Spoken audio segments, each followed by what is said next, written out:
Good News Media.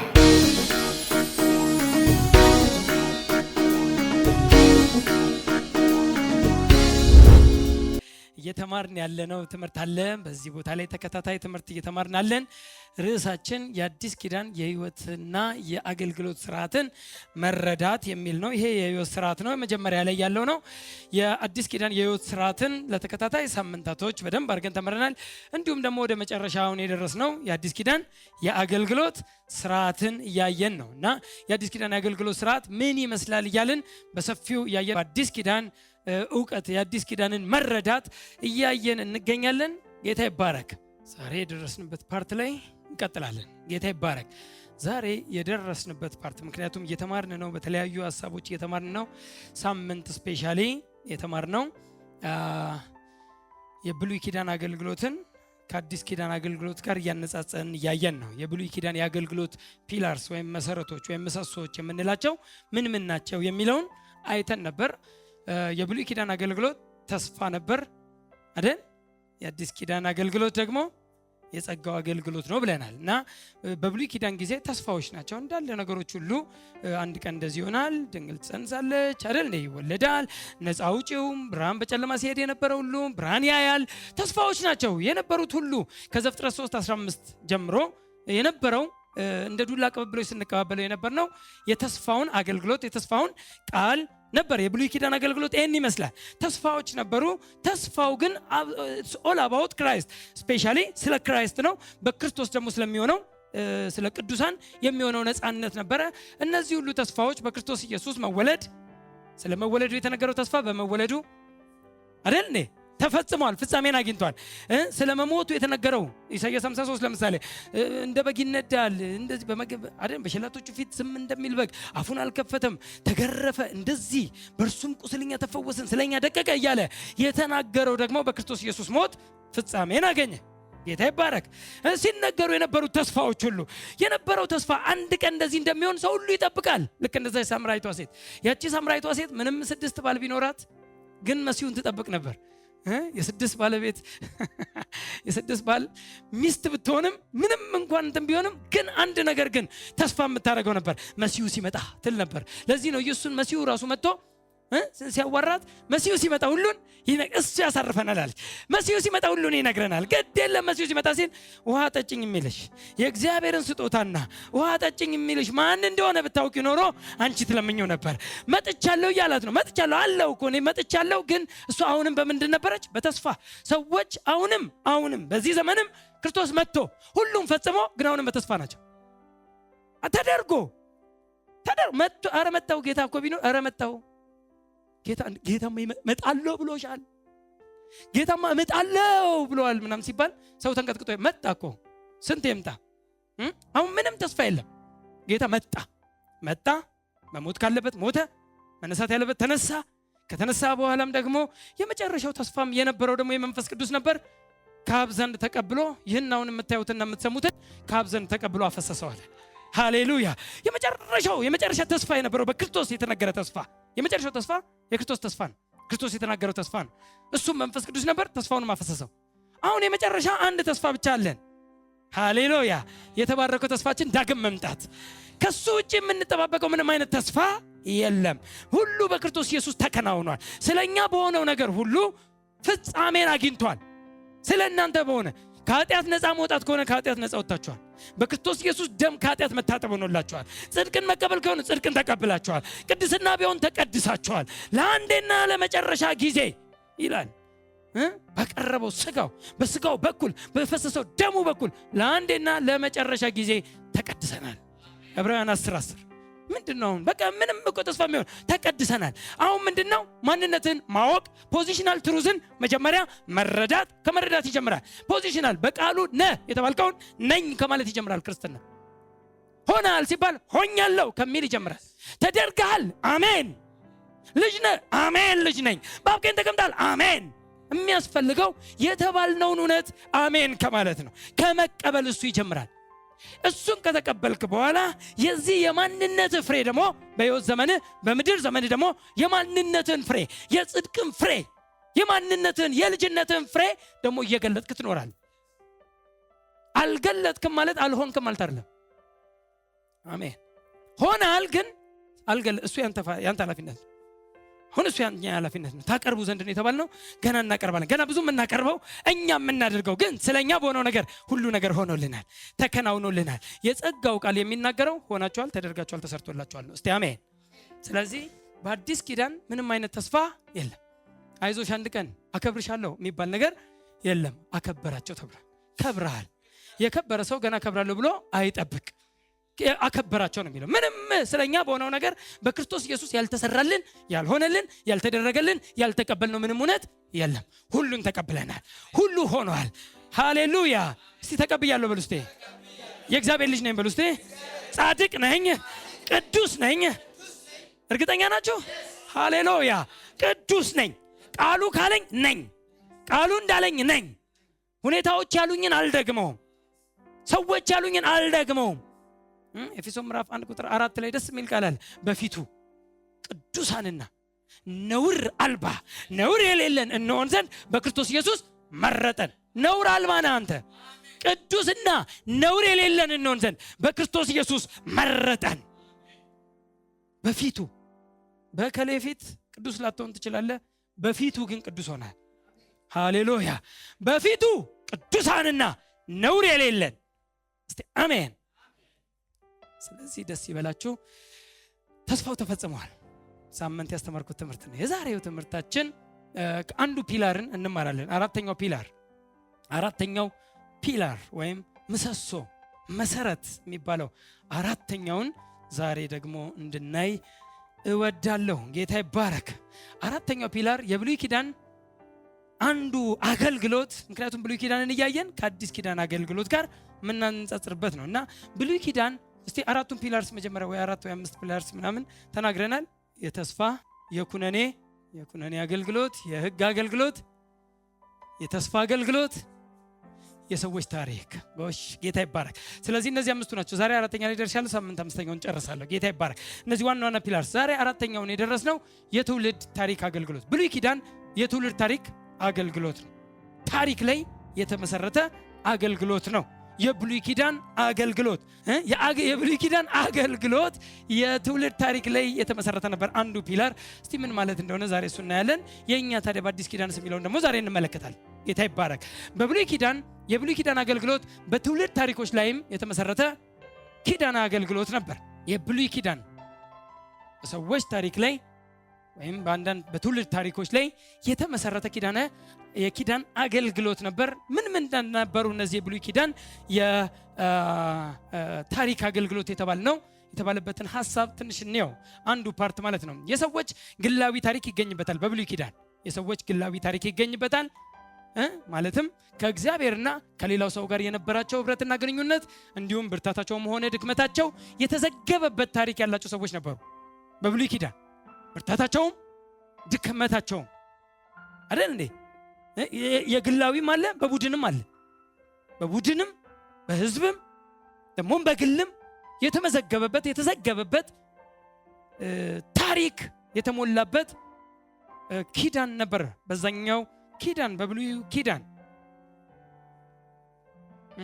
ለምሳሌ የዮሴፍ አይደል ታውቃላችሁ? የዮሴፍ ታሪክ፣ የኖህ ታሪክ፣ የአብርሃም ታሪክ፣ የአስቴር፣ የዳዊት የመሳሰሉት ታሪኮች ናቸው። በጣም የታሪክ መሰረት ያለው ኪዳን ነበር። አንዱ የኪዳኑ ፓርት ታሪክ ላይም መሰረት ያደረገ ነበር። ልክ እንደዚሁ ብርታትም ነበራቸው፣ ድክመትም ነበራቸው። አብርሃም ለምሳሌ የበረታበትም ፓርት አለ፣ የተጨበጨበለት አይደል እንዴ? የሚገርም ነው የተባለበት፣ የእምነት አባት የተባለበትም እንዳለ ሁሉ አዘሴም ታይም ደግሞ ድክመትም ደግሞ የተገኘበት ፓርት ነበረው። እያንዳንዱ ስታዩ ድካም አለው፣ ብርታት አለው፣ ድክመት አለው፣ ብርታት አለው። ዕብራውያን 11 ላይ ካያችሁ ዕብራውያን 11 ላይ በጣም ብዙ ሰዎች ተጽፈዋል። ዛሬ እስቲ ትንሽ ከፍተዋለሁ፣ ግን ዕብራውያን 11 ላይ ከአቤል ጀምሮ የተተረከ ታሪክ አለ።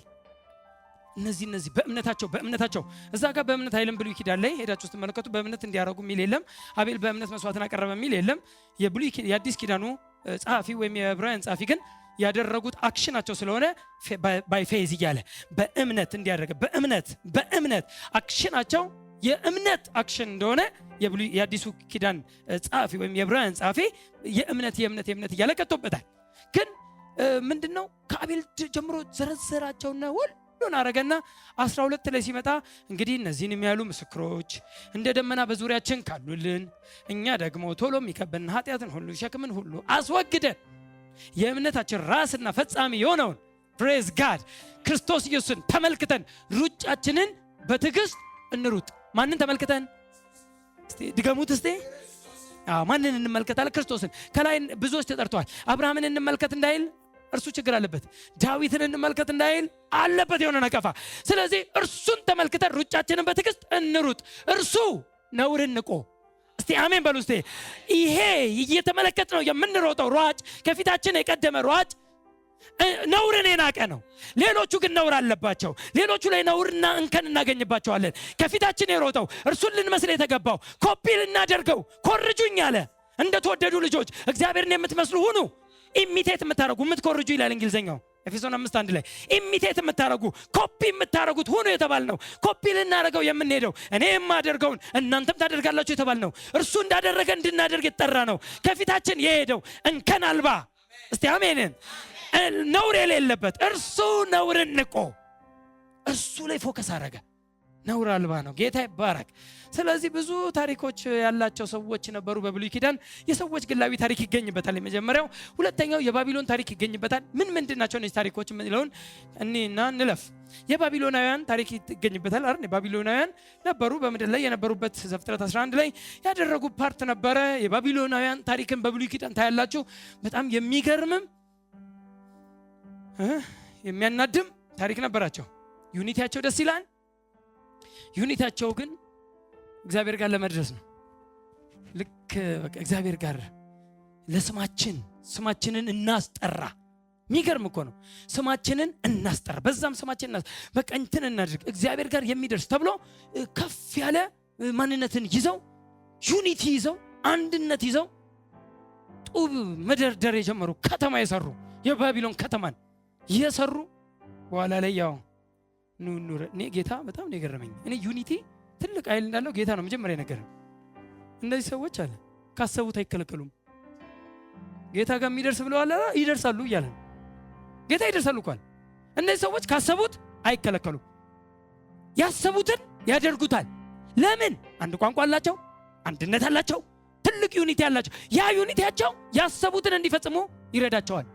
ዩኒቲ ትልቅ ኃይል አለው። አሜን። ለዩኒቲ ትልቅ ቦታ ስጡ። ሰው ለመፍረክረክ ለመፍራረስ ለምንም ነገር ቦታ አትስጡ። ለዩኒቲ ሃሌሉያ አንድነት ላይ ትልቅ ቦታ አለው። ካሰቡት አይከለከሉም። ስለዚህ ካሰቡት የሚከለከሉት በአንድ ነገር ብቻ ነው። ለጌታ ወርደን ቋንቋቸውን ከደባለቅን ይቆሟታል። ኑረድ ቋንቋቸውንም በዚያ እንደባልቅ ነው ያለው ጌታ። እንደባልቀው አለበለዚያ ያሰቡትን ያደርጉታል፣ እንዳሉት ያደርጉታል እነዚህ ባቢሎናውያኖች። ስለዚህ ኑረድ ቋንቋቸውን በዛ እንደባልቅ አለ። ጌታም ወረደ ቋንቋቸውን እንደባለቀው። ቦለኬት ሲለው ውሃ ይዞ ይመጣል። ሲሚንቶ አቀብለኝ ሲለው ይመጣል እሱ። እኔ ምን ላድርግ ይለዋል። በቃ ድብልቅልቃቸው ሲወጣ እዛው ቆመ። ባቢሎን ግንብ የሄዱበት ድረስ ሄደ፣ ቆመ። ለትልቁ ስራችሁ፣ ለማንኛውም እንቅስቃሴያችሁ፣ ለየትኛውም መንፈሳዊም ይሁን በቢዝነሳችሁም ይሁን በኑሯችሁም ይሁን በምንም ዩኒቲ ካለ ካሰባችሁ አትከለከሉ። ዩኒቲያችሁ ግን ቋንቋ ከተደባለቀ የሆነ ነገር ከሆነ እንትን ከሆነ ያለበት ትቆማል፣ ትዝጋለህ ማለት ነው። ከባድ ነው። በቃ ትቆማለህ። እንድትቀጥል የሚያደርገው ሁሌ ሻርፕ የሚያደርገው ዩኒቲ ነው። ፕሬዝ ጋድ። ስለዚህ ለዩኒቲ ትልቅ ቦታ ስጡ። ኤኒዌይ እዚህ የትውልድ ታሪክ ውስጥ አንዱ የባቢሎን ታሪክን እናገኝበታለን። ሌላኛው የመሳፍንት ታሪክ ይገኝበታል አይደል? የመሳፍንት ታሪክ ማለት ከነብዩ ማነው ከኢያሱ ጀምሮ እስከ ነገስታት ድረስ ያለው ነገስታት እስከሚመሰረትበት የነገስታት መምጣት እስኪመጣ ድረስ ያለው የአገልግሎት ዘመን ያኔ ከዛ እንደወጡ እንደተፈቱ እንትን ከገቡ በኋላ ምንድነው ከናናውያን ውስጥ እዛ ከገቡ በኋላ ቋንቋቸው ምንድነው ከናን ውስጥ ከገቡ በኋላ ከናናውያኖች ጋር እምነታቸውን የሆነ የነሱን ባዕድ አምልኮ ምናምን ባደረጉበት ጊዜ የተነሱ የመሳፍንት አገልጋዮች ያኔ ምክንያቱም ንጉስ አልነበረም፣ እስራኤል የሚያስተዳድራት አልነበረም። እስራኤልን የሚያስተዳድር ማንም መሪ ባልነበረበት ጊዜ ራሳቸው ምንጭቅ እያሉ የሚነሱ ታላላቅ ውጤትን ያሳዩ የገለጡ አቤሜሌክ ቢሆን እነ ናኦድ ሳምሶን በዚህ በመሳፍንት ታሪክ ውስጥ እነ ሳምሶንና ናኦድ ስፔሻሊ በጀግንነት የሚታወቁ እነ ዲቦራ እነ ዮፍታሄ የተነሱበት የመሳፍንት ታሪክ የሚገኝበት የሰሩት ታላላቅ ስፔሻል ታላላቅና ታናናሽ ነቢያት እንደምንለው ሁሉ ታላላቅና ታናናሽ መሳፍንት የሚባሉም ያሉበት ዘመን የተነሱበት ትልልቅ ስራና ትልልቅ ውጤትን ያመጡ ለእስራኤል የቀኑ ንግስታት እስከሚመጡበት የነ ዳዊትና የነ ሰለሞን ዘመን እስኪደርስ ድረስ የታገሉ ሰዎች የነበሩበት ትልቅ ታሪክ እዚህ ውስጥ ተዘግቦ ተመዝግቦ ይገኛል። ብዙ ታሪክ አለ። ኢዮሳፍጥ ብያውን በሰብክ ይገርማል የምትሉት ብዙ ነገር አለው ማለት ብዙ ሐሳብ ያደረገው የፈጸማቸውን ነገሮች ሁሉ ታገኛላችሁ እዚህ ውስጥ። ሌላኛው የእስራኤላውያን ታሪክ ይገኝበታል። ከዛ በኋላም ደግሞ ያለው የእስራኤልን ታሪክ በቡድን ነው ማውራው።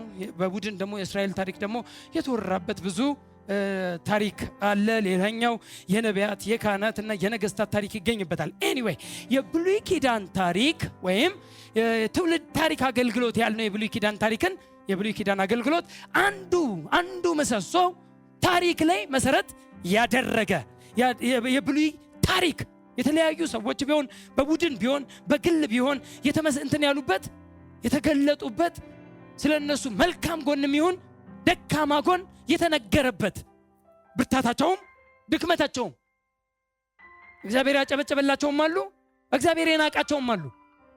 ብዙ የምታገኙበት ዕውቀትን ቃልና እኔም ንጉስ እንዳትሆን ወይም ካህን እንዳትሆን ናኩ የተባሉ ብዙ አሉ። ጌታም የናቃቸው ጌታም ያከበራቸው እንደ ልቤ የተባሉ በጣም ብዙ ሰዎች በብሉይ ኪዳን ታሪክ ውስጥ የምናገኛቸው ሰዎች አሉ። በአጭሩ የብሉይ ኪዳን ታሪክ የብሉይ ኪዳን አገልግሎት አንዱ ምሰሶው ምን ላይ መሰረት ያደረገ ነው አለን? ታሪክ ላይ የትውልድ ታሪክ ላይ የተመሰረተ ነው። የትውልድ ታሪክ ላይ ነው። በትውልድ ታሪክ ላይ የቆመ ነው፣ የጸና ነው። የአዲስ ኪዳን ማዕከላዊ አገልግሎት ምን ይባላል? ማን ነው የምንተርከው? ሃሌሉያ! የምንተርከው ታሪክ ካስፈለገም ጌታ ይባረክ አለን። እኛ ከፊታችን የሮጠ ሃሌሉያ የምንመለከተው ኮፒ የምናረገው የአዲስ ኪዳን ደግሞ የአገልግሎት መሰረት አንዱ ክርስቶስና በክርስቶስ ማዕከላዊ አገልግሎቱ አይደለም። የአዲስ ኪዳን the theme of the Bible ይባላል በቴዎሎጂ። the ቲሙ የባይብል ቴም ወይም ቴም ክራይስት ነው። it's all about Christ። ሁሉ ከየትምና ከዘፍጥረትም ብትመጣ ክራይስት ጋር ነው የምትደርሰው። ሁሉ የሚጽፈው በብሉይ ኪዳንም በለው በአዲስ ኪዳን ሁሉ የሚያወራው የባይብሉ ድምቀት ሃሌሉያ ክርስቶስ ኢየሱስ ነው። ማን ላይ ያለው የደመቀው መንፈስ ቅዱስ እንኳን የመጣው አንዱ ክራይስትን ሊያደምቅ ነው። አንተን ሊመራ ነው፣ ልክ ነው። ሊያስተምር ነው፣ ልክ ነው። ሁሉ ነገር ልክ ነው። ግን አንዱ ግን በደንብ የሚያስተምር የሚያሳይ የክራይስትን ያላየውን ቪው ያሳያል።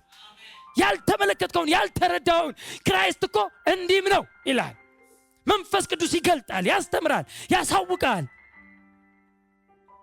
it's all about Christ። የአዲስ ኪዳን ማዕከላዊውም የመጽሐፍ ቅዱሱ ማዕከላዊም ክርስቶስ ነው። ለዚህ ነው ኢየሱስ ምን አለ? ስለኔ አለ በሕግ ብሉይ ኪዳን ጋር ሄዱ። ስለ ሕግ ብታወሩ እኔን ነው የሚያወራው አለ። ሕግ ስለ ሕግ ብታወሩ በሕግ በነቢያት አይደል በመዝሙራት ስለኔ የተጻፈው ይፈጸም ዘንድ ሃሌሉያ። ስለኔ የተጻፈው በምን? በሕግ ቢሆን ሕግ የሚያወራው ስለኔ ነው።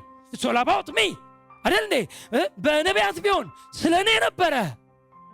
ስለኔ ነበር የሚወራው። በመዝሙራት ቢሆን ስለኔ ነው የተወራው።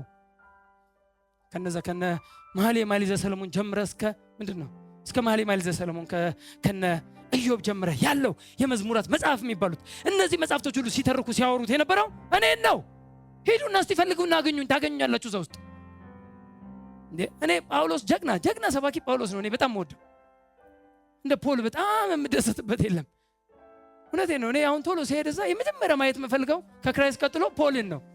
የትኛው ነው ግን ፖል ምናምን ብዬ የምደሰትበት? ምንም ቦታ ሂድ፣ የትም ሂድና ይከተላቸው ከነበረው አለት ጠጥቶ ሙሴ ያወርቶ እኮ ሄዱና አንደኛ ቆሮንቶስ 10 ይከተላቸው ከነበረው አለት ጠጥተዋል፣ አለቱም ክርስቶስ ነው ይላል።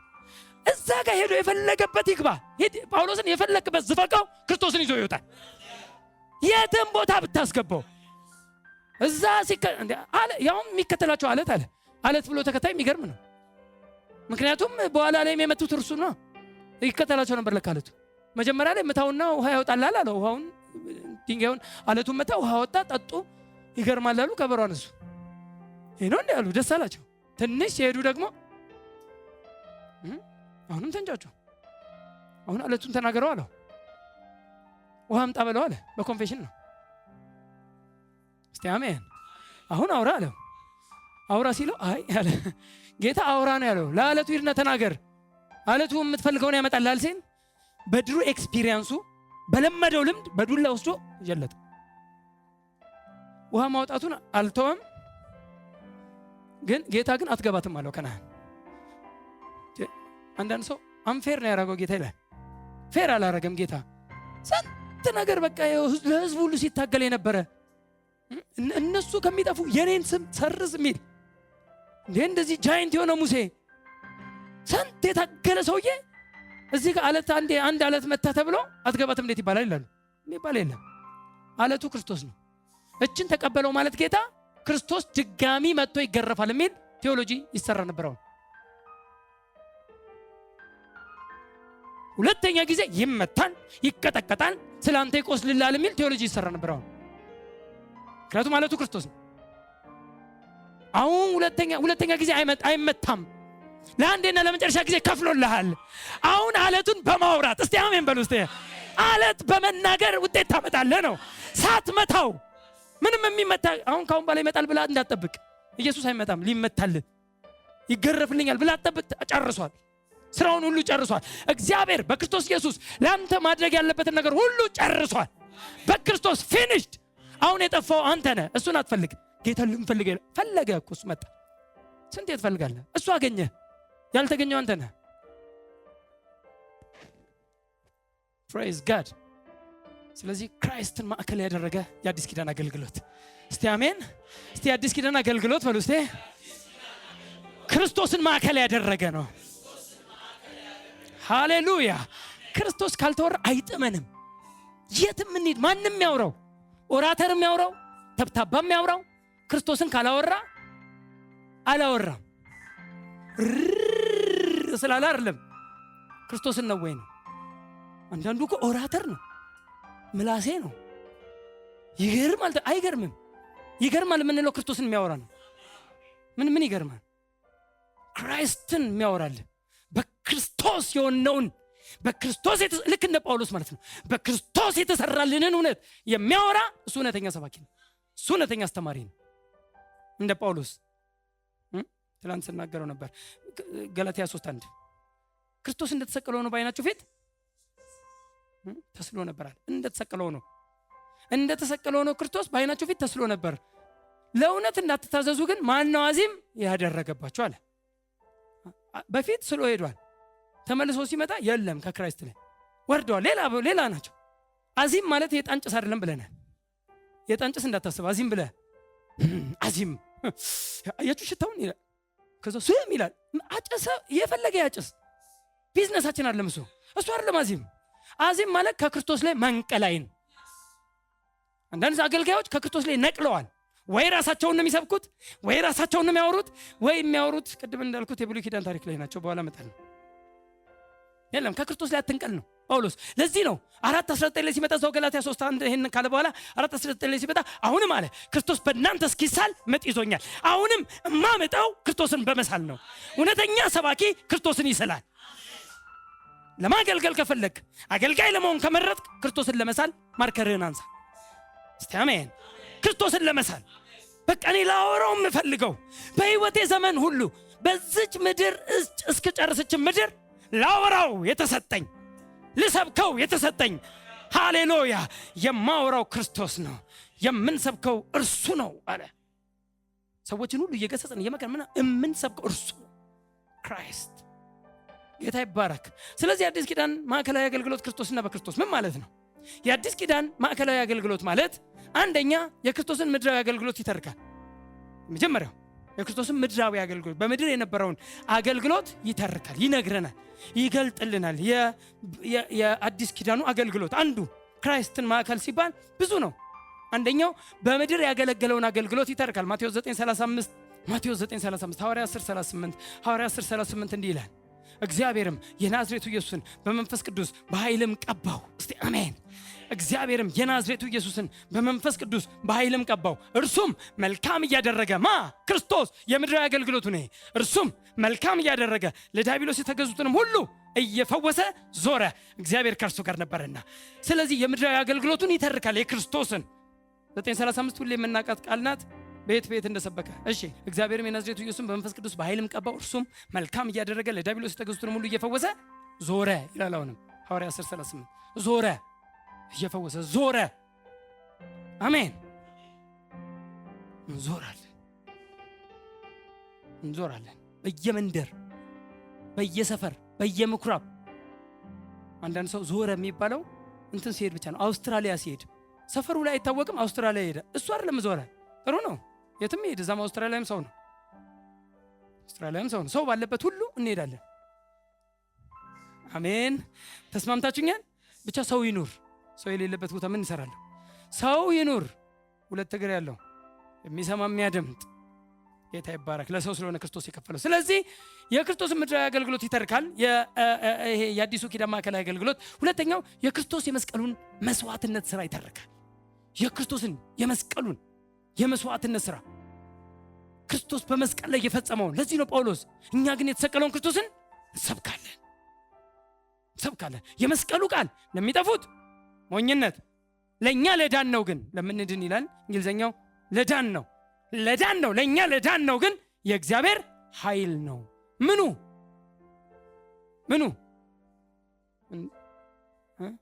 እንዳንዳንድ ሰዎች መስቀሉ እንደማትሉኝ እርግጠኛ ነኝ። መስቀል ኃይላችን ነው ይላል አንዳንድ ሰው። ከየት እንዳመጣ ይታወቅ። መስቀል ኃይል ነው አይልም። መስቀል መቼም ኃይል ነው። የመስቀሉ ቃል፣ በመስቀሉ ላይ የተከናወነው ክንውን፣ በመስቀል ላይ የተሰራው ስራ ለሚጠፉት ሞኝነት፣ ለእኛ ግን ለዳን ነው የእግዚአብሔር ኃይል ነው አለ። ሃሌሉያ!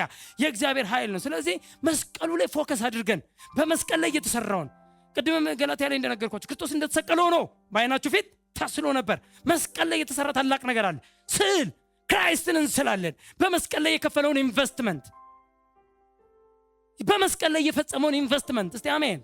አሁና በዘርፋፋ ቀሚስ እሱ አይደለም። አሁን ዘርፋፋ ቀሚሱ ምን ይሰራል? አሁን የሱ ጉዳይ እኮ አይደለም። አሁን ይመስላል ሰው እንደ ሃይማኖት ስለሚወድ ኢንቨስትመንቱን እናወራለን። ክርስቶስ የመጣውም ኢንቨስት የሚያደርገው ሊሰራ የለው ሊያደርገው ያለው ተግባር አለው። እርሱን እኛ እውቅና እንሰጥለታለን። ለሰራው ስራ ሁሉ እውቅና እንሰጣለን እንላለን። እለት እየተነሳን የሰራውን ስራ በመስቀል አዲስ ኪዳን ሄዳችሁ ስታነቡ የክርስቶስን ኢንቨስትመንት በደንብ አድርጎ ይተርክላችኋል። ብሉይ ኪዳን ውስጥ ኮንክ ግን አታገኘው ማለት ኢንቨስትመንቱ በደንብ አይገባም። አዲስ ኪዳንን ስለማንሰብክ ነው ብዙ የክርስቶስ ስራዎች የክርስቶስ ተግባራት የማይወሩት። የአዲስ ኪዳን ሰባኪ ካልሆንክ እንዴት አድርገህ ልታወራ ትችላለህ? አንድ ፓስተር እንደዛ ብሏል። አንድ ፓስተር እኔ ግን እናንተ ሁሉ ጊዜ አዲስ ኪዳን ትላላችሁ አለ። እኛ በቴሌቪዥንም በምንም ስለ አዲስ ኪዳን ነው የምናወራው። ጌታ ይባረክ። ሁሌ አዲስ ኪዳን ላይ ፎከስ እናደርጋለን። ሴንተራችን እሱ ነው። እኛ የአዲስ ኪዳን ሰዎች ነንና የብሉይ ኪዳን ሰዎች አይደለን። በእነ ዳዊት ዘመን አልተወለድም፣ እንኳን አልተወለድኩ። እነሱና አብርሃም ሁሉ ከሩቅ ተሳለሙት፣ ወይኔ ያሉ። እኛ ያገኘነውን ይመኙ ነበር፣ አላገኙትም። አንተ ግን አገኘኸው። ያለኛ ፍጹማን እንዳይሆኑ እግዚአብሔር አንዳች የሚበልጥ ነገር ስለኛ አስቀድሞ አይቶ ነበረ። ስለኛ ያለኛ ፍጹማን እንዳይሆኑ አለ ዕብራውያን 11:40። ያለኛ ፍጹማን አይደሉም። የኛ ያገኘነውን መቼ አገኙ እነሱ? የታዩት አሁን አንተ የተቀበልከው ነው። ምንም ወደ ኋላ እኮ የምትከለስበት ምንም እኮ ምክንያት አንተ ያገኘው ስላልገባ ነው። በክርስቶስ የሆንከው የተቀበልከው አልተረዳውም። በቃ ትልቁ ነገር አለመረዳት ነው። በቃ አደጋው ስላልተረዳ ነው እንጂ ብንረዳው ወደዛ ወደ ኢዮሳፍጥ አትመለስም። ኢዮሳፍጥ መቼ አገኘ? አንተ ያገኘውን የት ያገኘውን የት አገኘ? የት ደረሰበት?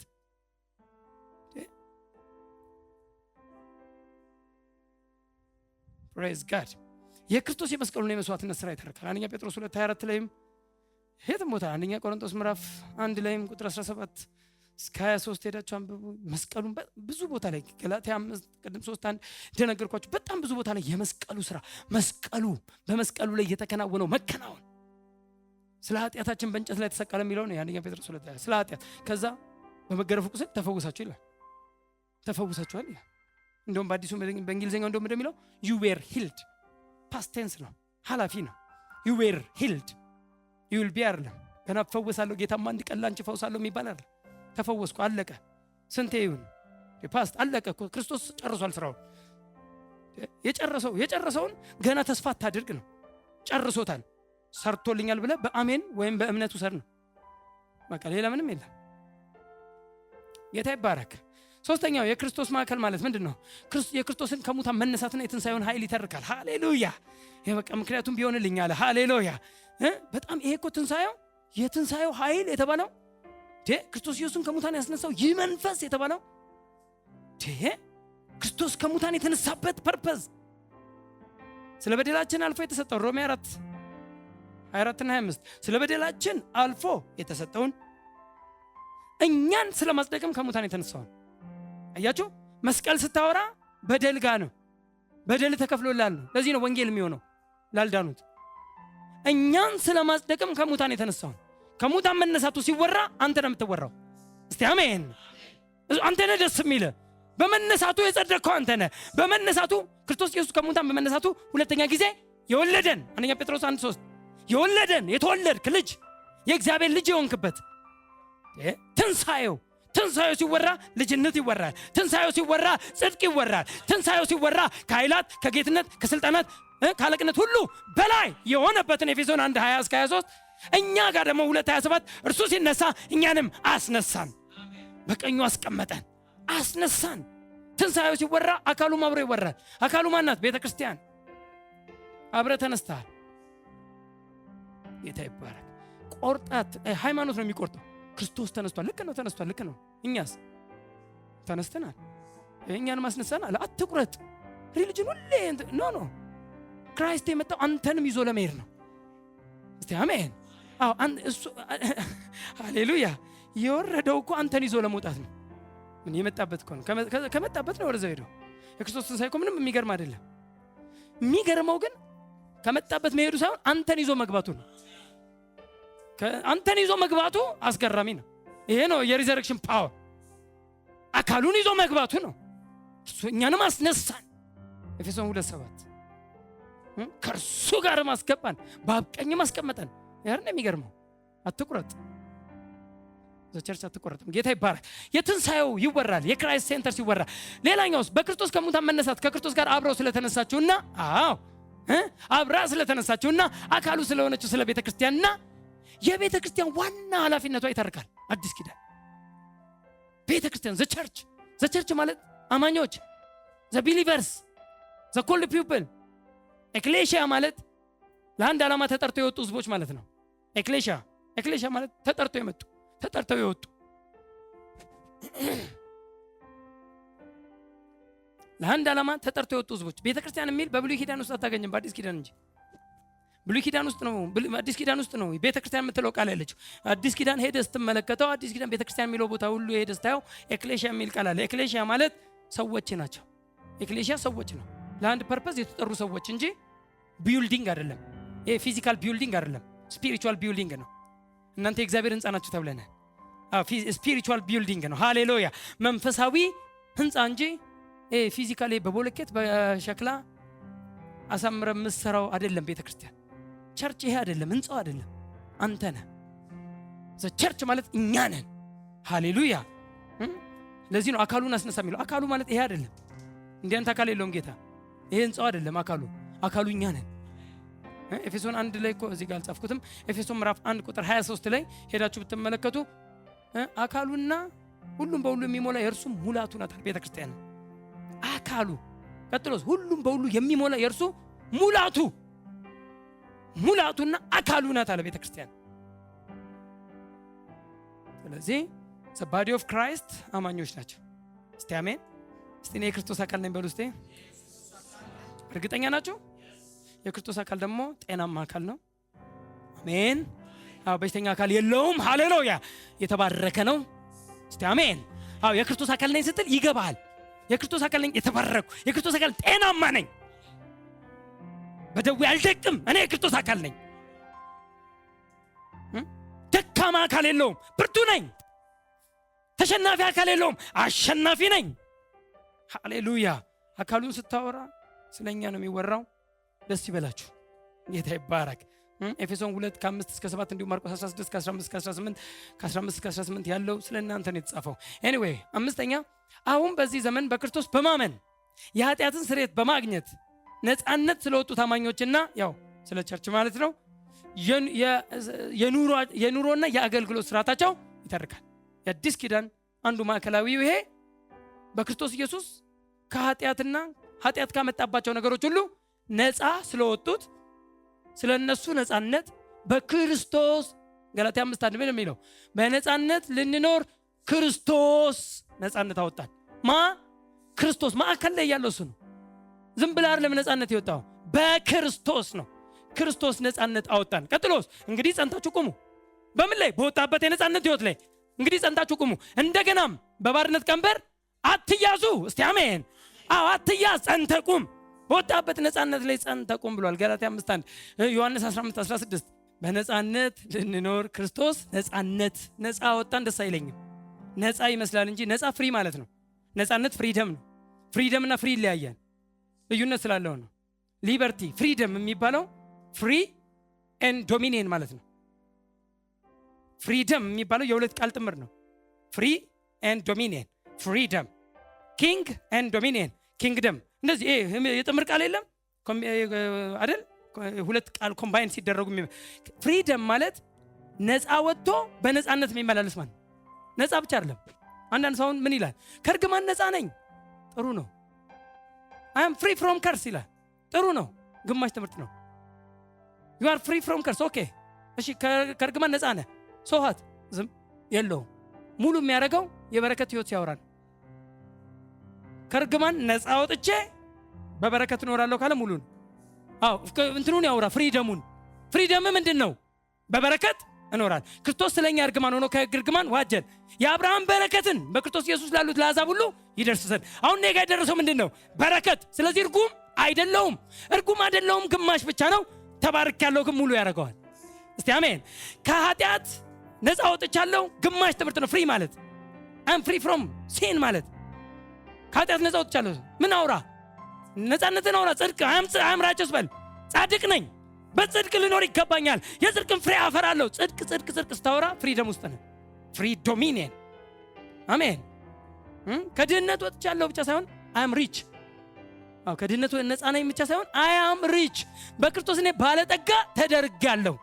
ከኪሴ የሚጀምር ህይወት የለኝም ከቃል እንጂ። እስቲ አሜን።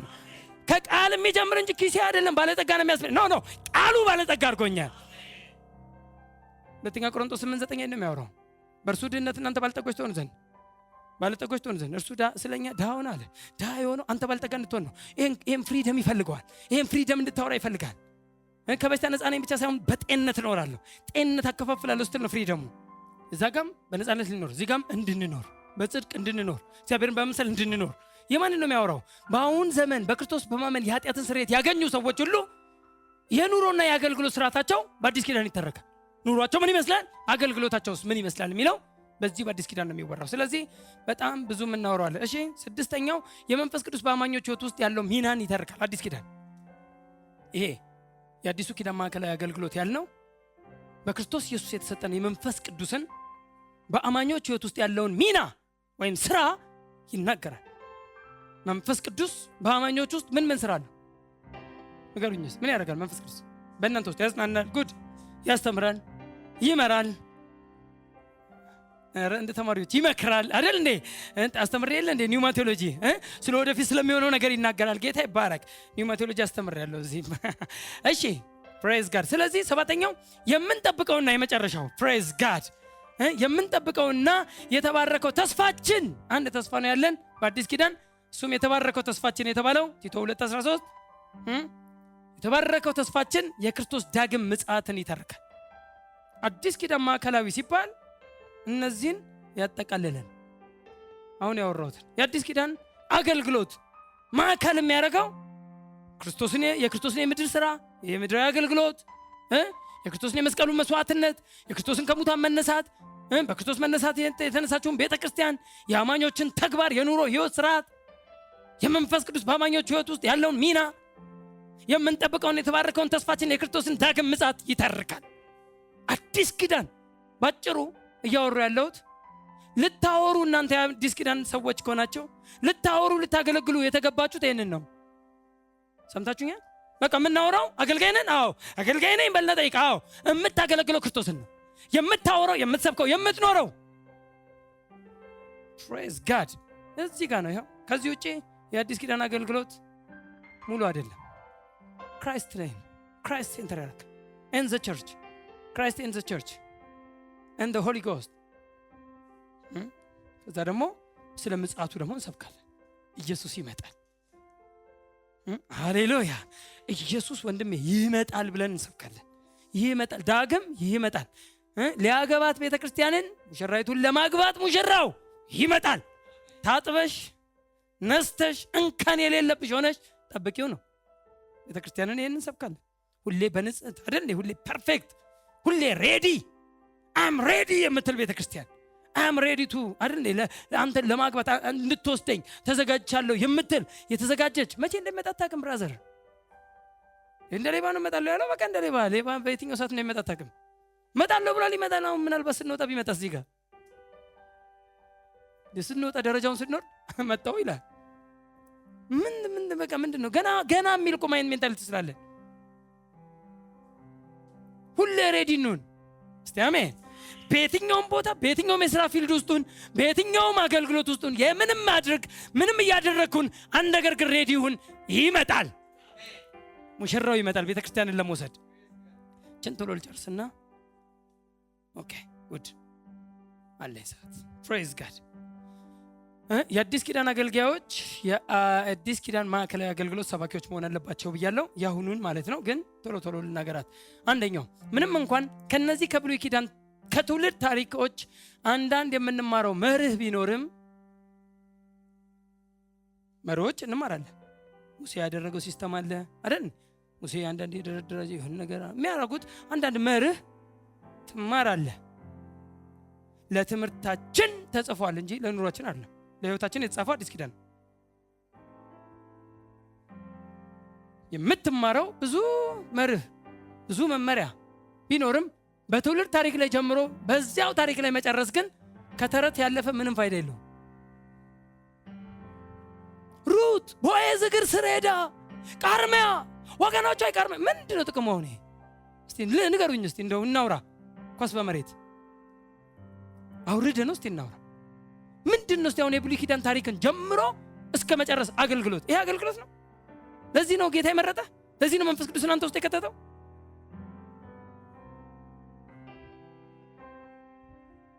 እውነቴን ነው እኮ የምነግራችሁ። የብሉይ ኪዳን ታሪክን ጀምሮ መጨረስ አገልግሎት አይባልም። ተጀምሮ ይሆናል እንጂ መጨረሻ ግን ክራይስት ይሆን። ከየትም ተነስ ከየትም ክርስቶስን እናደምቅበታለን። እንደ ጳውሎስ ነን እኛ። ጳውሎስ ከየትም ከድንጋይም ይነሳ ክርስቶስን ያወራል። ከየትም አንሳው ጳውሎስን ክርስቶስን ለማውራት እንደ ምክንያትነት ይጠቀመዋል እንጂ ሻዶውን ወደ ኦብጀክቱ ያመጣዋል እንጂ እዛው ጀምሮ መጨረስ ልድገምላችሁ ከተረት አያልፍም። የህይወት ወይም የእውነት ታሪክ ቢሆንም የእውነት ታሪክ ነው። ግን ለአዲስ ኪዳን አማኝ ግን እሱን አውርቼ ብጨርስ ከተረት ያለፈ ምንም ፋይዳ የለውም። እስቲ አንዱን ቃል የሚያነብልኝ ከ13 ከ14 በቲቶ ወይም ከ3 እስከ 9 እንደ 3:9 ምዕራፍ 3 ቁጥር 9 ሁለተኛ ጢሞቴዎስ 4 ከ2 እስከ 5 አንደኛ ጢሞቴዎስ 4:7 ምዕራፍ 1 ከቁጥር 3 እስከ 4 ዕብራውያን 11:32 ይሄን ብታነቡት ነው ታሪክ ላይ ወይም ተረት ላይ አትቆዩ ነው ወሬው እንዳለ። ስለዚህ በሃይማኖት የሚለው ነው። በሃይማኖት የሚለው በእምነት ማለት ነው። በእምነት እንዲጠነክሩ ከተረት ወጥተው የአይሁድ ተረትና የአይሁድ ታሪክ ማለት ነው።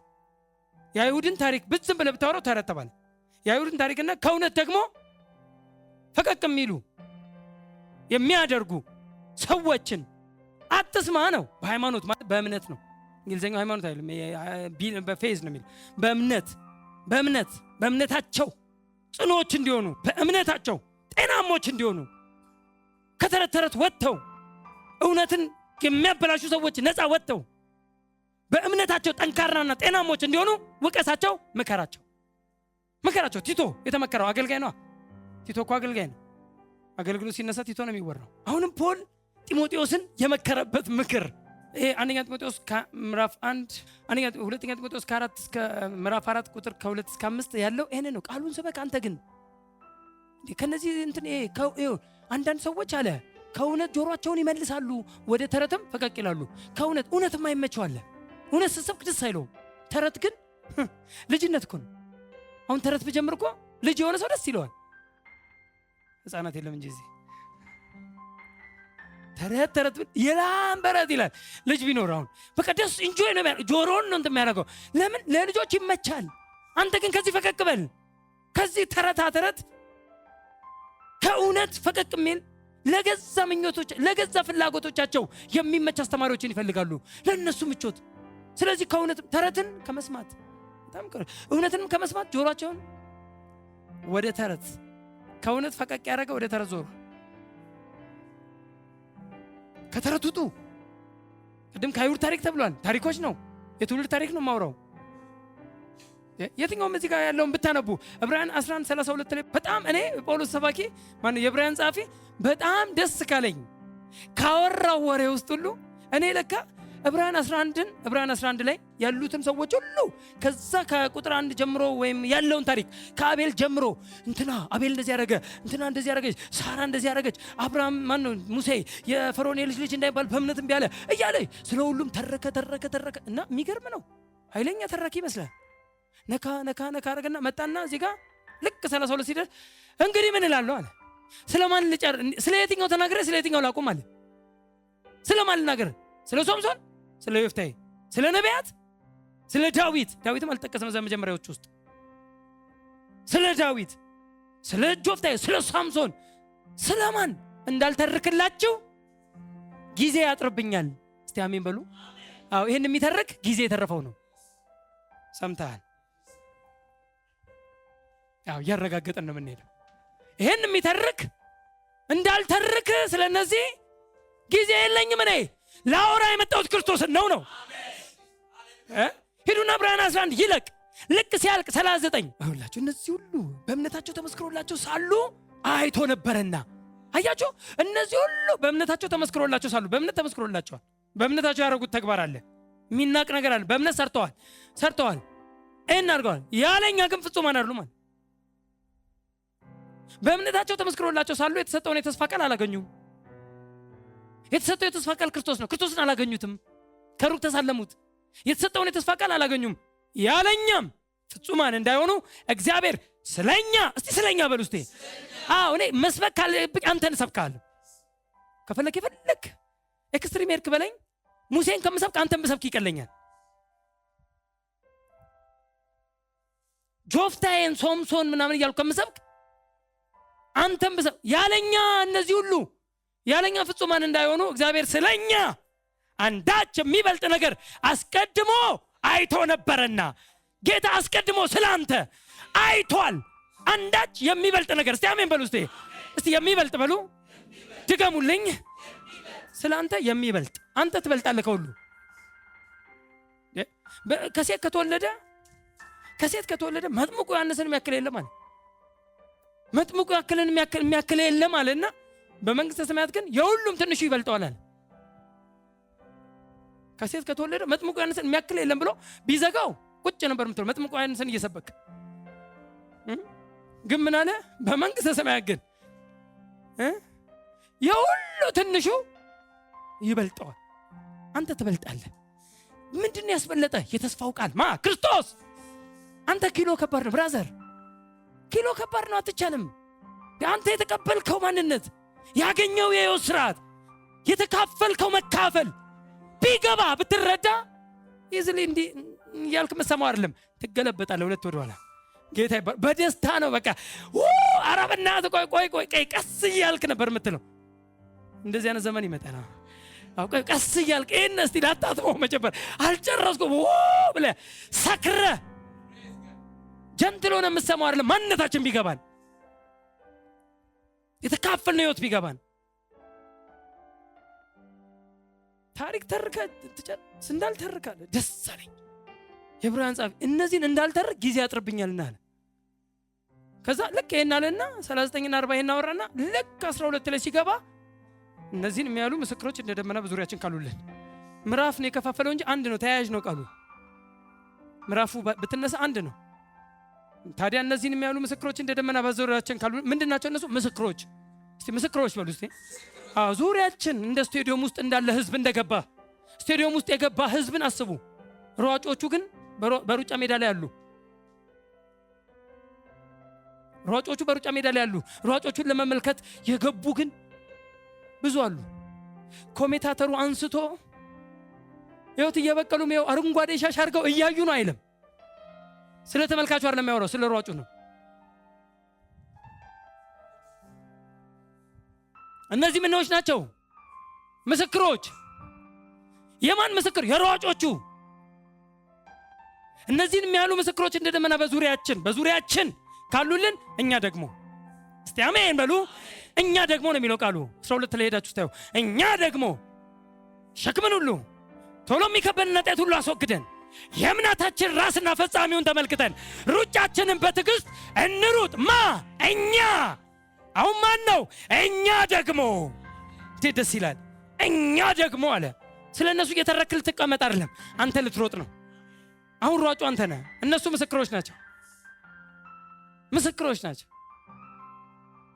እነሱ ላይ ጀምረ ዮፍታሔ ብለህ ጀምረ ዮፍታሔ ወገኖች ብለህ ልጠቀልል ነው። በኋላ በእነሱ ልዘጋ እኛን ራስ ወደ ዮፍታሔ ልታሳድገን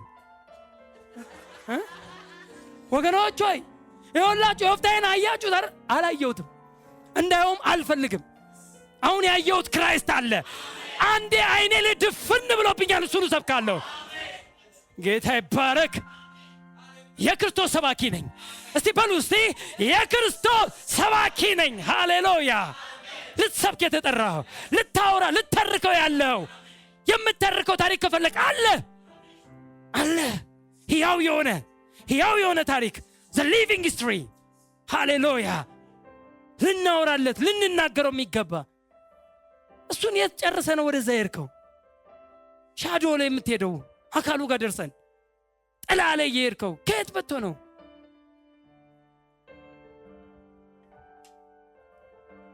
praise God። እውነቴን ነው የምነግራችሁ።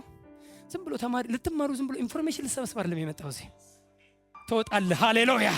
ክራይስትን ልታወራ፣ ክራይስትን ልታደምቅ ባንዲራን ይዘህ ትወጣለህ። ሃሌሉያ። በየትኛው በገባበት አገር ሁሉ፣ በደረስክበት ቦታ ሁሉ፣ ባለበት ቤተክርስቲያን ሁሉ ክርስቶስን ታወጣዋለህ፣ ክርስቶስን ታደምቃለህ። መንፈስ ቅዱስ የሚረዳ ክርስቶስን ስትሰብክ ነው። የእንትናን ታሪክ ለተከታታይ ሳምንታቶች ሰብካለሁ ሲል አንድ በቴሌቪዥን ሰማሁ። ምን ይሰራል? የእንትናን ህይወት አሁን ልሰብክ ነው ይላል። ምን ይሰራልኛል? የዳዊት ህይወት ነው። ንገሩኝ እስቲ የዳዊት ህይወት ምንድን ነው? ጨርሼ ነው ይሄን። እሱ እኮ በቃ እንዲህ ደረስ ብለህ የምትመለሰው ነው። አሜን። እኔ እንደዛ ነኝ። ደረስ ብዬ መለስ ሰፈሬ ክራይስት መሽተት የምፈልገው እስቲ አሜን። ክርስቶስን ብዙ ፕሪንሲፕል ምን ይዘው ይኖራል እንጂ አንዳንድ ፕሪንሲፕሎች እናገኛለን፣ አንተውም፣ እናነባዋለን፣ እናየዋለን፣ ሁሉን ነገር እናያለን። እኛ ግን ከዛ በላይ ነን። አንተ ራስህ አይደለም ክራይስት አይደለም ልንተርከው የተጠራ ነው ክራይስት። እኛ ራሳችን ከፍ ብለናል ከነሱ በላይ። የብሉይ ኪዳን ታሪክ ተወርቶ ቅድም ቀልድ እኮ አይደለም ያልኳችሁ። ይሰበክና ወገኖቹ ይባላል። መጠቅለያ ነው። ሩት አርሚያ ስትቃርም ከዛ በኋላ ምናምን ነገር ወገኖች አሁን የቃርሚያ ህይወት ሊሆን አይደለም። እንዲህ የሚባል ነገር የለም። ከዛ አንተን ነው የሚደመድምህ ወደ ፍጹም ራስ ወደ ሆነች ወደ ፍጹም ሙላት ወደ ሩት ያሳድጋል። እኛ ራስ ወደሚሆን ወደ ክርስቶስ እንደግ ተብለናል። ልናድግ የሚገባው ክርስቶስን ነው። ለዚህ ነው ክርስቶስን የምንሰብከው። ክርስቶስን ከሰበክ መጠቅለያው እኛ ከሆንን እሱን እንድትመስል። ስለዚህ ታሪክ ላይ ብሉይ ኪዳን ነው። ብሉይ ኪዳን እሱን ጀምረህ እሱን አትጨርስ። ካስከፈሱን አውርተህ ምንድን ነው አዲስ ኪዳን በመንፈስ ነው የሚሰበከው። ብለን እንዲከፍላር ስፒሪት የአዲስ ኪዳን ስፒሪት ያልገባው ሰው አዲስ ኪዳን መስበክ አይችልም። ልክ ነው። የአዲስ ኪዳን በክርስቶስ የሆነው እሱ ከገባ ደግሞ ወንድሜ አውርተው አያልቅም። እኔ እንኳን ይኸው ዛሬ 23ኛ ሳምንት ደረስኩ አዲስ ኪዳን እኔ ገና ምኑ እንደጨረስኩ መጀመሪያንም አላውቅም እንኳን ልጨርስ ምን እንደጀመርኩ እንደው ሌላ ትምህርትም ተማሩ ብዬ ላቁመው እንጂ አዲስ ኪዳን ወንዝ አይደል ሀይቅ እኮ ነው። አውጥተው ማያልቅ እሱ ከገባ ምክንያቱም በስፒሪት ነው። የተሰፋ ታሪክ ስለሌለ ሰው ግራ ይገባዋል። እዚህ ጋር ታሪክ ብለህ የምትጀምረው እንትና አባቱ እናቱ አክስቱ ምናምን ብለህ የማትቀጥለው ስለሆነ ይሄ በስፒሪት የሚወራ ስለሆነ ጌታ ይባረክ። እንደው እድለኛ የሚለውን አልወደውም። we are blessed እድለኛ ናችሁ እንዳልን እድለኝነትን አላምንም በብለሲንግ እንጂ እኔ ስለተባረኩ ነው። ሃሌሉያ የተባረካችሁ ህዝቦች ናችሁ። ይሄን ትምህርት እግዚአብሔር እውነቴን ነው የምነግራችሁ በዚህ ዘመን እንድትማሩ ኦፖርቹኒቲውን እግዚአብሔር ስላመቻቸ ደስ ይበላችሁ። ለእናንተው ለራሳችሁ ደስ ይበላችሁ። ክራይስት እንዲሰበክ ሃሌሉያ። ስለዚህ ትምህርታችንም ስብከታችንም መሆን ያለበት ማን ነው? ክርስቶስ ነው። ኤፌሶን 4:20 ክርስቶስ እንደዚህ አልሰማችሁትም አልተማራችሁትም አለ። አንደኛ ቆሮንቶስ 1:23 ሁለተኛ ቆሮንቶስ 10:14 ሐዋርያት 8:5 ምዕራፍ 4:33 5:42 ሁለተኛ ቆሮንቶስ 4:5 እነዚህ እንዳለ ክርስቶስን እንድንሰብክ የሚናገሩ ቃላቶች ናቸው። አንድ አገልጋይ የብሉይ ኪዳንን ታሪክ ተርኮ የአዲስ ኪዳንን አማኞችን ወደ ታሪኩ ባለቤት ማሳደግ አማኞችን ወደፊት ማስኬድ ሳይሆን ወደ ኋላ መጎተት ነው። ምክንያቱም አማኞች ሊያድጉ የሚገባው ራስ ወደሚሆን ወደ ክርስቶስ እንጂ ወደ ብሉይ ኪዳን ሰዎች አይደለም። ኤፌሶን 4:15 ክርስቶስ ትምህርታችን ነው። የአዲስ ኪዳን አማኞች የተቀበሉት የብሉይ ኪዳን ሰዎች ሲመኙትና ለማግኘት ተስፋ ሲያደርጉት የነበረውን ነው ክርስቶስን አይደል እንዴ? አማኞች የተቀበልነው ክርስቶስን ነው። ዕብራውያን 1:39-40 ቅድም ያየነው ማቴዎስ 13:17 የአዲስ ኪዳን አማኞች ሊያውቁትና ሊከተሉት ሊመስሉትም የሚገባው ክርስቶስን ነው። ቆላስያስ 2:2 አንደኛ ቆሮንቶስ 11:1 ኤፌሶን 5:1 ቀደም እንዳልኩት እንደተወደዱ ልጆች እግዚአብሔርን የምትከተሉ ነው ይላል። ኢሚቴት የምታረጉ ኮፒ የምታረጉ ሁኑ ይላል ኤፌሶን 5:1 አንደኛ ጢሞቴዎስ 6:11 የመጨረሻው የአዲስ ኪዳን አገልግሎት ከየትም እንነሳ ከየትም መወዳትችን ነው። አው ይሉናል። አው እንላለን። ከየትም ተነሳ ከየትም ክርስቶስን ስበክ ይላሉ። እኛ ነን የምንለው። ለምን ይላሉ? እኛ ነን የምንለው። በግልጽ ይዋልናል። ተደብቆ ለምን ያወራል? የአዲስ ኪዳን አገልግሎት ከየትም እንነሳ ከየትም ክርስቶስንና የአዲስ ኪዳንን መንፈስ ካላካፈልን የአዲስ ኪዳን አገልግሎት አይደለም። የአዲስ ኪዳን መንፈስን እናካፍል ማለት ትሆናለህ ሳይሆን ሆኖልሃል ከሆነ ከየትም ተነሳ። እስቲ አሜን። ለምሳሌ እስቲ አሁን ኢያሱ 1 ላይ ኢያሱ ምዕራፍ 1 ላይ የረገጥከው ምድር ሰጥቻለሁ ነው የሚለው ቃሉ። አውርሳለሁ ነው ብዙዎቻችን የምንለው ወይም ሰጣለሁ ነው የምንለው አይልም። ሰጥቻለሁ ነው። ሳትረግጠው ገና ሰጥቻለሁ ነው። ይሄውን የአዲስ ኪዳን መንፈስ ይባላል። አልደረስክበትም እንጂ ተሰጥቷል ካልክ የአዲስ ኪዳን መንፈስ ነው። ከየትም አውራ የአዲስ ኪዳን መንፈስ ግን ይወራ። በምንም አይነት ወሬ አውራ። ኢሳይያስ ላይ ዘጸአት ላይ ማለት እኮ አይደለም። አሁን ጸባችን እዛው ጀምረ እዛው መጨረስ ነው። ጸባችን እዛው ጀምረ ተስፋ ማድረግ ነው አይደል? ለምሳሌ ትሻገራለህ የሚል ትምህርት አለ አይደል? ብሉይ ኪዳን ዘጸአት ሻግራቸዋለሁ ምናምን እስራኤላውያኖችን የተባለው አሁን እችን ቃል ያነባትና ወገኖቹ ያሻግረናል ቢል ወዴት? የአዲስ ኪዳን መንፈስ ነው። ይሄ የአዲስ ኪዳን መንፈስ ነው። ወዴት ነው የምትሻገረው ነው? ወዴት እንሻገር? አብ ጋር ከመድረስ በላይ ወዴት እንሻገር? ወደ ኋላ እንድንመለስ ነው? አልመለስም፣ አልሻገርም፣ ተሻግሬያለሁ። ሃሌሉያ። አሁን ይኸውላችሁ እንዲህ ይልና እግዚአብሔር በመካከላችሁ አልፋልና ተቀደሱ። ገና ያልሆኑትን ነው። እኛ ግን ተቀድሰናል። እኛ ለአንዴና ለመጨረሻ ጊዜ ዕብራውያን 10:10 ለአንዴና ለመጨረሻ ጊዜ በክርስቶስ ኢየሱስ ባከፈለው ክፍያ በመስቀሉ በስጋው በኩል በደሙ በኩል ለአንዴና ለመጨረሻ ጊዜ ተቀድሳችኋል አለ። ተቀድሰናል ነው እንጂ ገና እንቀደሳለን ተቀደሱ አይደለም። ተቀደስኩ that is my positional identity ያ የኔ ማንነቴ ነው። ተቀደስኩ። ቅድስናን ጠብቅ ከሆነ ትክክል ነው። protect your holiness ጠብቅ እንዳታቆሽሸው ከሆነ ተቀድሰሃል እያልከው ነው በሌላ ቋንቋ። ተቀድሰሃል ግን ቅድስናን ጠብቅ። ተቀደሱ ማለት ግን አልተቀደስክም እርኩስ ነህ ተቀደስ ነው። ይሄ ደግሞ የክርስቶስን ኢንቨስትመንት ከንቱ ያደርግብኛል። ስለዚህ ወሬያችን ከየትም ይነሳ ብሉይ ኪዳን አዲስ ኪዳን እንኳን ለሞሪው የመጽሐፉ ጉዳይ እንኳን ለምናወራው የመንፈሱ ጉዳይ ነው። መንፈሱን ስታወራ ግን በአዲስ ኪዳን መንፈስ ይቃኝ ነው። በአዲስ ኪዳን መንፈስ አውራው ነው። ያትም ዘጸአት እኮ መግለጥ ይችላል። ኢሳይያስ ኢያሱ እንደ ስንት እናወራን። አሁን መዝሙረ ዳዊት አይደል የጀመርኩት እኔ መዝሙረ ዳዊት አይደል የጀመርኩት ስጀምር አሁን ብሉይ ኪዳን መጽሐፍ እንኳን ለሞሪያችን እኛስ ስጀምር ከመዝሙረ ዳዊት 23 አይደል የጀመርኩት አሁን ቅድም። ምክንያቱም እኔ እረኛ መልካም እረኛ ነኝ ስላለ በአዲሱ ኪዳን መንፈስ እረኛነቱን አወራ ነው። መንፈስን አትሳት ነው። ስፒሪቱን አትሳት። የኒው ቴስታመንት የኢንቨስትመንቱን ስፒሪት አትሳት፣ መንፈሱን አትሳት እንጂ ብሉይ ኪዳን ውስጥ መጽሐፍ ውስጥ አትግባ አይደለም ወሬያችን። የብሉይ ኪዳን ታሪክ ተርከ ከነሱ ጀምር እዛው አትጨርስ። ወደ ክራይስት አምጣው፣ ወደ ቢሊቨር ይምጣ። ተቻርገ የምትወጣው እንጂ እዛ ውስጥ አትኑር። መኖር ከፈለክ መኖር ያልንገር ቆላሲያስ፣ ኤፌሶን። ማደር ከፈለክ ተኛ እዛ ውስጥ። ተሰሎንቄ፣ ዕብራውያን መልእክቶች ስለኛ ነው የተጻፈው። እነዛ ወንጌላት የተጻፉት ስለ ክርስቶስ ነው። ክርስቶስ ያደረገው በምድር ያደረገውን አድራጎት ነው፣ የምድር ስራው ነው። መልእክቶች ሐዋርያ ሥራና መልእክቶች ግን ስለ ቢሊቨር ነው የሚያወሩ። ስለዚህ ስላንተ ማወቅ ከፈለክ የምታገኘው መልእክቶች ውስጥ ነው። የእናንተ ማንነት የምታገኘው የጳውሎስ መልእክት፣ የጴጥሮስ መልእክት፣ ኤፒስትልስ ሁሉ መልእክቶች የተባሉት ሁሉ ውስጥ ማንነታችሁን ታገኛላችሁ። ውዳችን እናመሰግናለን። ይህ ትምህርት የግሬት አርሚ ፌስ ቸርች መስራችና ባለራዕይ በሆኑት በፓስተር አለማየሁ ሽፈራው የተዘጋጀ ሲሆን ተጨማሪ ትምህርቶችን ለማግኘት ሲፈልጉ በስልክ ቁጥራችን 0911 57 53 68 ይደውሉ። ግሬት አርሚ ፌስ ቸርች